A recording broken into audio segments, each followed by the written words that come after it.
My name's Paul Gardner. I've been involved with B'nai B'rith ever since youth group days, 1957. Joined B'nai B'rith in 1970 and we've been continuous members ever since.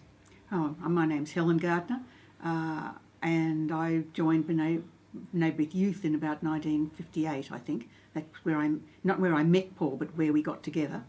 And so B'nai B'rith is responsible for our 50 years of marriage. Well, I first met Helen at university. She was on a chemistry laboratory bench just a few metres away from me because we were organised alphabetically, and her maiden name was Feld. And my name still is, Gardner. So we saw each other, and I took one look at her and I knew instantly that this was a girl that I could sell a B'nai B'rith Youth raffle ticket to. But that was it, really. I didn't take any greater interest.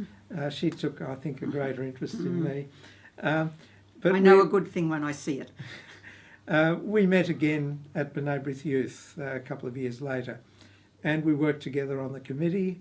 And well, the rest is history. Yes. You know, one thing leads to another. You work together with somebody, you get to know them, and it became friendship, engagement, marriage, children, golden wedding anniversary.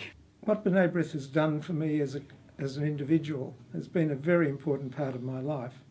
I joined when I was a young adult. I was a first-year university student, and within a year I was on the committee of B'nai B'rith Youth, and that gave me lots of opportunities to learn numerous skills involved in helping to run an organisation, writing newsletters, being on the committee and writing minutes of committee meetings.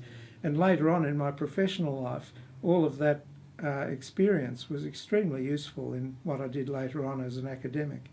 Initially, B'nai B'rith was like a family for me.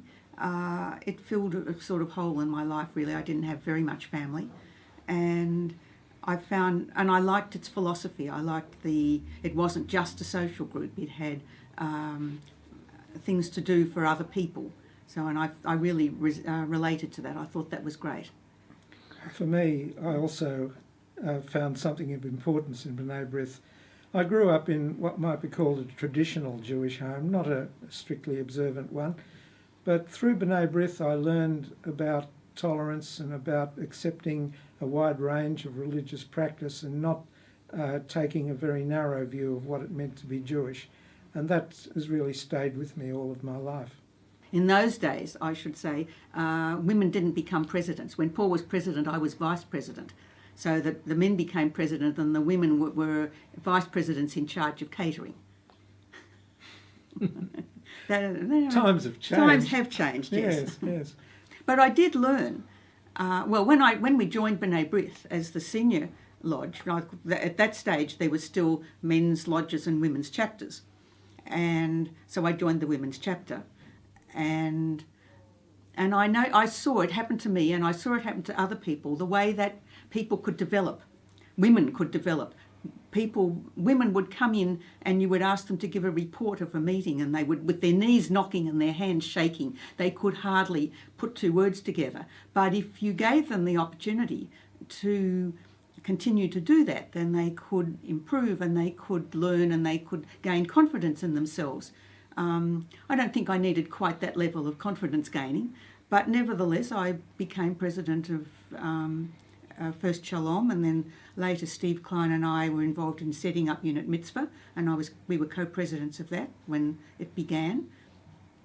And I think I saw that happening. I know it happened to me as well, that B'nai B'rith enabled a person to develop skills, as Paul said, that it was instrumental in helping develop his skills. It didn't help so much perhaps in my work, but it really was a lifelong development, that it gave you the opportunity to take responsibility and to actually do things. The Anti-Defamation Commission has been a very important part of my life in B'nai B'rith. It all began not of my own initiative. It all began when President Kurt Lippmann, the district president in 1982, asked me would I chair the Anti-Defamation Commission. I hadn't thought about doing that. I had an interest in combating racism and supporting Israel, but I hadn't been involved with any organisation in running such a thing. And so I took on the position of Anti-Defamation Commission Chair in 1982, and I did that for 6 years. Well, the oration began in 1984. We have a wonderful anecdote of that first oration. We invited a very leading, prominent lawyer, Justice Michael Kirby, to be our first orator, and he happily agreed to come. He lives in Sydney. The oration was in Melbourne, and he agreed to come down, and he would fly down to Melbourne, and he'd fly back early Monday morning to Sydney for his court case. He had a court case to deal with at 10 o'clock in the morning. The problem was that weekend the airline pilots called a sudden strike, and he said, I can get down to Melbourne, but I can't take on the oration unless you can get me back to Sydney in time for my court case. And that was a serious problem. But I had a wonderful vice chairman at the time, and he used his initiative. He chartered a light aircraft, and we flew our orator at midnight after the oration in something like a tiger moth.